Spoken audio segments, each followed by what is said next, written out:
बिस्मिल्लाहिर्रहमानिर्रहीम।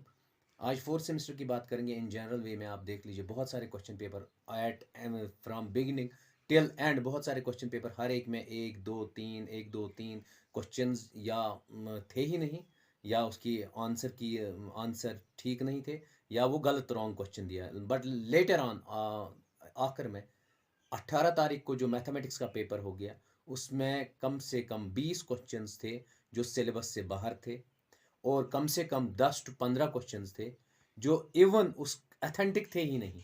जब मैंने एक मैथ्स एक्सपर्ट से बात की, उनसे मैंने क्वेश्चन पेपर सामने रखा, उन्होंने मुझे वन बाय वन करके ना वो हाईलाइट करके दे दिया।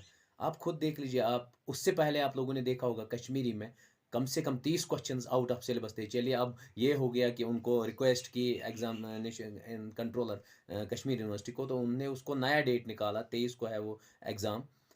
लेकिन इन जनरल आप देख लीजिए हो क्या रहा है, मैथमेटिक्स वालों का क्या होगा, या बाकी पेपर्स में एक दो क्वेश्चन हर एक। आप इतने इररेस्पॉन्सिबल कैसे हो सकते हो जो भी एग्जामिनर होता है। और वहाँ एग्जामिनेशन कंट्रोलर को ये चाहिए जिसने भी जो गलती एक ही क्यों ना की हो गलती, नेक्स्ट उसको दिया ही नहीं जाए। आप देख लीजिए मैथमेटिक्स फोर्थ सेमेस्टर का, आप सिलेबस देख लीजिए। यूनिट 1 से लेके ये देख लीजिए, ये यूनिट 1 है, उसके बाद यूनिट 2, यूनिट 3, यूनिट 4, ये है इनका सिलेबस। अब अगर हम बात करेंगे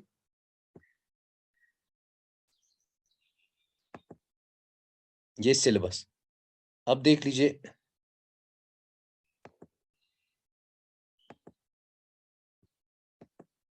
अब सामने है ये क्वेश्चन पेपर, ये मैंने एक एक्सपर्ट प्रेफर से ही लिया है। ये ए सीरीज है, ए सीरीज क्वेश्चन पेपर है। अब देख लीजिए, अगर देखेंगे क्वेश्चन नंबर 7 इनकम्प्लीट है, रॉन्ग है।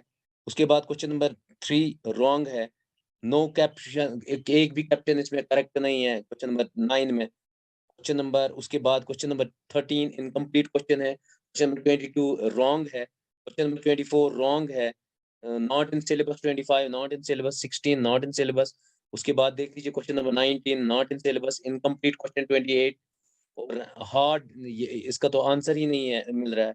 उसके बाद question number 30 not in syllabus, question number 32 not in syllabus, question number 42 wrong, 35 incomplete question है। उसके बाद question number 43 not in syllabus. उसके बाद क्वेश्चन नंबर 51 मोस्ट, इसमें भी गड़बड़ है। अब चलिए और एक चीज़ दिखाता हूँ अब आपको। अब एक एनेक्डर बनाया गया, ये देख लीजिए। क्वेश्चन नंबर 1 है not in syllabus, question number 3 है not in syllabus, question number 7 है नॉट इन सिलेबस। उसके बाद क्वेश्चन नंबर 9 है not correct option. Question number 11 not in syllabus, question number 13 unclear language. आप खुद देख लीजिए। Question number 17 not in syllabus, question number 18 not in syllabus, question number 19 not in syllabus, question number वहां से लेके question number 27 तक not in syllabus. उसके बाद अनक्लियर लैंग्वेज, ये मैथमेटिक्स के अक्सर कहते हैं। Question number 29 not in syllabus, question number 33 तक नॉट इन, जो 33 का है उसका मल्टीपल करेक्ट ऑप्शंस है, एक से ज्यादा उसके करेक्ट ऑप्शंस है, तो क्या दे सकता है। 35 सेंसलेस क्वेश्चन है। आप खुद देख लीजिए, मैथमेटिक्स प्रोफेसर से मैंने मतलब कंसल्ट करके लिखा हुआ है, ये बनाया हुआ है। और उसके बाद हर एक क्वेश्चन देख लीजिए, मल्टीपल करेक्ट आंसर, एक के दो दो तीन तीन आंसर आ सकते हैं। Not in syllabus maximum means 20 जो क्वेश्चन है आउट ऑफ 60 वो नॉट इन सिलेबस है। कम से कम 15 से 17 तक है जिनकी लैंग्वेज ही और जिनका सेंस ही नहीं है, और 5 है जिनके मल्टीपल आंसर्स है। आप खुद देख लीजिए, ये है हमारा फ्यूचर।